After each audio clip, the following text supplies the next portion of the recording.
right, it's time to talk Paris, one of my favorite trips.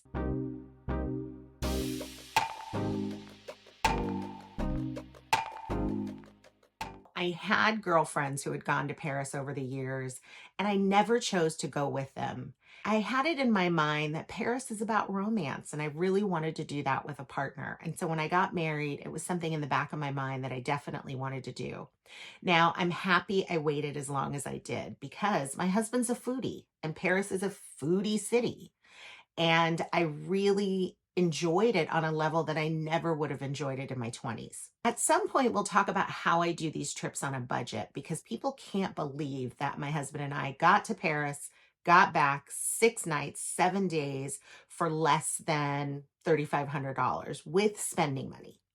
And there is a trick to it. You'll see a lot of these trips available for $9.99, but they put you in a box and make you stay where they want you to stay. And there's a way to get around that. So I'll definitely help you navigate through that on a future video. But let's keep track and talk about Paris. Paris is a city that is like no other. Around every corner, you're going to see some amazing structure. You're going to see a sculpture that blows your mind, and you'll just want to stand there and look at it for a while. It's old. It's really old. Now, I've been to Europe and I've been to Italy, for instance, but there's something about Paris that really makes it like you're going back in time. And when you come back to America, it's kind of like a culture shock because now you're in this modern environment. You feel like you've jumped ahead or gone into a time machine. So one of my hesitations about Paris is I've heard about the Parisians. I know that they can be quite ornery at times. I've heard all the stories over the years, but I didn't let it stop me. But it was probably one of the first times that I did so much research on a trip as a plus size woman. It was important to me to know what to expect, to be prepared for what I might come across, and to really plan my attire to fit in there. I wanted to feel the experience and not want to look like a tourist.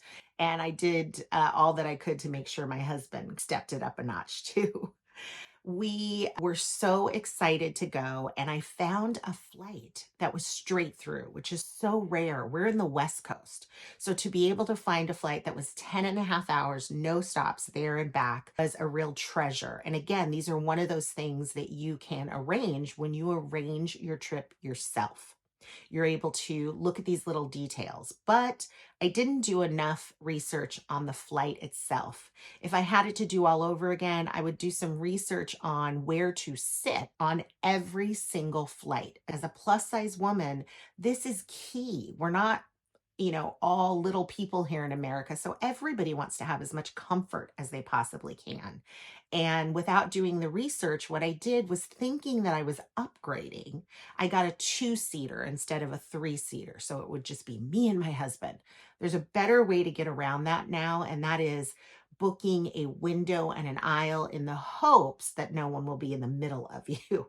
But in this case, it was just a 2-seater, and I thought it was an upgrade, but in fact, these were the worst seats in the plane. And they backed up and they sat up right next to the bathroom. They didn't even lean back. Oh, what a huge mistake and what a waste of an upgrade. So, having said that, Air France was okay. The food was okay. There was nothing horrible about it. Maybe if I had it to do all over again, I would just go ahead and go with a different airline that has stops. And for most people, maybe Air France is going to be fine for them. I won't likely do that again. And they are partners with Delta. So just keep an eye out for that because even if you think you're booking a flight on Delta, it will likely partner with another carrier like Air France. Anyway, long story short, we got there a little worse for wear, little crunched up. And I did my best to try to change that on the way home. There were no opportunities. The flight was booked. It was mid-November, so it wasn't too cold. It was low season. There weren't going to be as many tourists, but it wasn't also too hot. And the first night we got there, the goal was to not take a nap when we got to our hotel that morning around 11:30. By the way, I was told to take the subway. I chose to just take a taxi. My girlfriend said, just take a taxi. You've got your bags. It's the first time you're in a new city. Just take a taxi and get to where you're going, but don't take a nap. Well, that was a little hard. We took a little nap. And then we ended up going out on our first evening in Paris. Oh man, was it amazing. We first got on the subway, which was a little nerve wracking. Signage and everything is all in French, it's not in English. And we were near a subway. So we stayed at a place that was really great, really central, a wonderful little boutique hotel.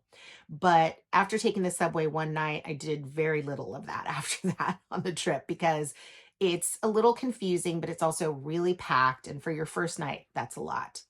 We headed down to the main area, the Champs-Élysées, where the arch is. And we just planned to walk around, maybe find some dinner. Very quickly after coming up from the subway, my husband disappeared into a bakery. The smell of the coffee, the chocolate, the pastries are a big draw. But I was, again, trying to pace myself. And this is what you do need to understand as a foodie. You want to pace yourself because you haven't had these types of rich foods meal after meal in America. Although the quality of food is pretty awesome, your body might not be as used to it. And this, again, if you're in your 20s, go ahead and book 6 nights, 7 days in Paris, but it's a lot back and forth when you're a little bit older, when you're more mature like we are. And eating, something you don't really think about. When you're in your 20s, you can eat anything, walk around town, eat some more, walk around town, eat some more. But when you're a little bit older, the rich food can kind of get to you. So definitely pace yourself. Having said that, that first night's dinner was whoa. I mean, wow. I didn't know what to expect. We went to a little area not far from our hotel. Everything in Paris is really easy to navigate. You have so many forms of transportation. But in this case, my girlfriend had advised me to stay in a very specific area that was a nice walking area. So we went to this particular area of town and it provided us with a lot of food options. We chose the area of Mouffetard to stay, and this is an area that has lots of great restaurants, great walking distance from places like Notre Dame, lots of transportation just outside the door. And we stayed at the Saint Christophe, which is just a little boutique hotel. Not too busy, not too much going on in the area, but definitely cute and gives that Paris vibe that we were looking for. Sleepless flight, little nap, and then we went to go see Paris.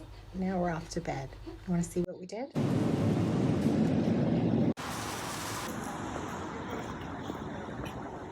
Tiffany's.